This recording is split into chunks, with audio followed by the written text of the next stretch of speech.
ప్రపంచంలోనే నంబర్ 1 కమ్యూనిటీగా తయారు చేయాలనేది మా సంకల్పం. దీనికి మీరు సిద్ధంగా ఉండాలని మిమ్మల్ని అందరినీ కోరుకుంటున్నా. ఈ రోజు మేమిద్దరం కలిసి పొత్తులు పెట్టుకున్నాం. మాకు ఏమి భేషజాలు లేవు. ఈ రాష్ట్రాన్ని కాపాడడం కోసం అవసరమైతే ఎలాంటి త్యాగాలు చేయడానికైనా మేము సిద్ధంగా ఉన్నామని మరొకసారి విజ్ఞప్తి చేస్తున్నా. ఏం తమ్ముళ్ళో మీరు సిద్ధమా అని మిమ్మల్ని అడుగుతున్నా. టీవీలు చూసే ఆడబిడ్డలో మీరు సిద్ధమా అని మిమ్మల్ని అడుగుతున్నా. ఇంకో పక్క ఎన్ని విధాలుగా ప్రయత్నం చేశారు పవన్ కళ్యాణ్ గారి మీద. విమానంలో వస్తే వీళ్ళబ్బ సొత్తు మారిగా విమానాశ్రయానికి రావడానికి వీలు లేదంట. విశాఖపట్నంలో వీధుల్లో తిరుగుతా ఉంటే తిరగకూడదని ఆయన్ని హోటల్లో కట్టడి చేసే పరిస్థితికి వచ్చారు. కడాన అహంభావం ఎంతవరకు వెళ్ళిందంటే సినీ ప్రముఖులు కూడా శాసించే పరిస్థితికి వెళ్లారు. సినిమా టికెట్ల పేరుతో మహానటుడు చిరంజీవిని, మహాదర్శకుడు రాజమౌళిని అవమానించే స్టేజ్కి వెళ్లారు. నేను బాధపడ్డా, చాలా వరకు నొచ్చుకున్నా. జీవితంలో ఇలాంటి జరగకూడదనుకున్నా అలాంటి జరిగే పరిస్థితి వచ్చింది. అందుకే నేను మిమ్మల్ని అందరినీ ఒకే విషయం అడుగుతున్నా. వై నాట్ 175 అంటున్నాడు జగన్.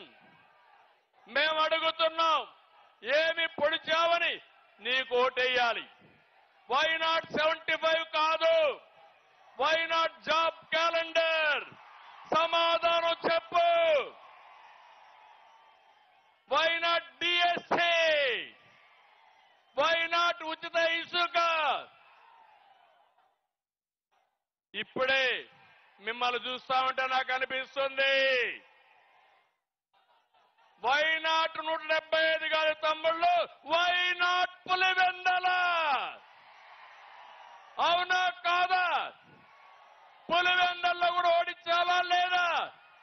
ఓడించాలంటే తాడేపల్లి శబ్దం పులివెందలకు నిలబడాలి. గట్టిగా చెప్పండి.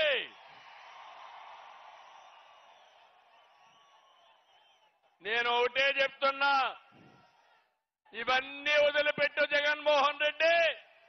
ఊ కిల్డ్ బాబాయ్? ఊ కిల్డ్ బాబాయ్? సమాధానం చెప్పమని సవాలు విసురుతున్నా. న్యాయమవునా కాదా యువత? తమ్ముళ్ళు, ఇంకో పక్క జగన్ ఒక బ్లఫ్ మాస్టర్. అవునా కాదా? బ్లఫ్ మాస్టర్ అవునా కాదా?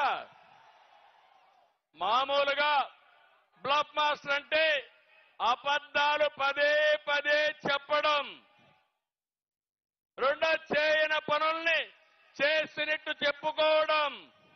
ఇది చేసే వ్యక్తుల్ని బ్లఫ్ మాస్టర్ అంటారు. ఒకప్పుడు నేను చూశాను ఊరల్లో కణికట్టు కట్టేవాళ్లు. కణికట్టు అంటే ఉన్నది లేనిది పదే పదే చెప్పి మనల్ని నమ్మించాలని ప్రయత్నం చేసేవారు. అలాంటి వ్యక్తి జగన్మోహన్ రెడ్డి. నేను అడుగుతున్నా, 25 మంది ఎంపీలు ఇస్తే ప్రత్యేక హోదా తెస్తా అన్నావు, తెచ్చారా అని అడుగుతున్నా. మద్యపాన నిషేధం చేస్తా ఉన్నావు, చేశావా అని అడుగుతున్నా.